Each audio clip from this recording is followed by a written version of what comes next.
আমি একমুখী ট্রেডটা কিভাবে করি সেটা দেখাচ্ছি। যে একমুখী ট্রেড না করলে আপনি কখনো আয় করতে পারবেন না। এই যে উপরে ওঠা সেখানে শেষ, ধরলাম এখানটায় উপরে ওঠা শেষ, এই আবার গেল এই। এখন আমি এখান থেকে আপাতত ধরি এই পর্যন্তই। এখন আপনি কিন্তু অ্যাক্সেন্টেড ট্রেড দিয়ে আপনি এখন এসএল দিয়ে টেপি দিয়ে এইভাবে না, ওটা করবেন না।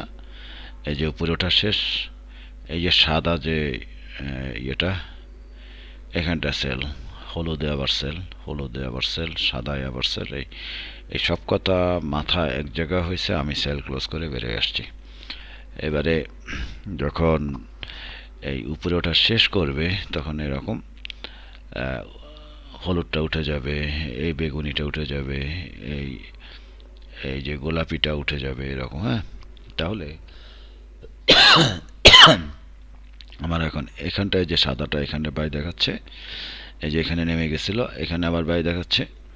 প্রত্যেক সাদাই হবে বাই দিতে থাকবো, প্রত্যেক সাদাই বাই, এখানে বাই। আচ্ছা, এবারে কতক্ষণ পর্যন্ত বাই, এটা প্রোগ্রাম করা এইভাবে যে যতক্ষণ উপরে ওটা শেষ না করবে, এই হলুদটা উপরে যাবে না, এই এটা যাবে না, এইভাবে। এখানে মোট 5টা আছে, 5টার মধ্যে এই সাদা একটা, আর এইখানে আছে 4টে, এই সাইডে আছে, এই সাইডে আছে 4টে। তো এই 4টে সবকটাই উপরে যাবে। তো এই যে এখানে বাই দেওয়া হলো,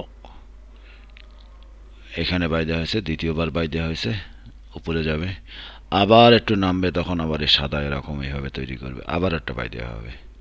তাহলে সবসময় একমুখী ট্রেড হচ্ছে। তাহলে আমার একটা ট্রেড, দুইটা ট্রেড এখানে এইভাবে করে যতক্ষণ নিশ্চিতভাবে এটাই। তো আরও যেটা দেখিয়ে দিলাম যে এটা তো আমি নিশ্চিত হয়ে গেছি যে এটা 37, 26-এর উপরে যাবে, 25-এর উপরে যাবে, তাহলে তো নিশ্চিত হয়ে গেছি। সো আমার এখানে কোনো সমস্যা নেই, আমি শুধু কি করব, আমি শুধু বাই দিতে থাকবো।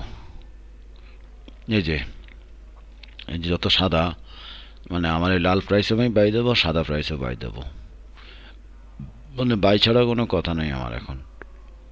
ওকে,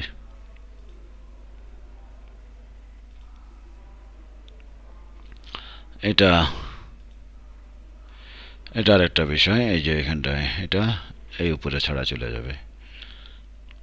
সো আপনি ফরেক্স ট্রেডিংয়ে লোকসান করে থাকলে, ইন্ডিকেটার রিলেটেড যদি সমস্যা থাকে আপনার, আপনি কন্ট্যাক্ট করুন।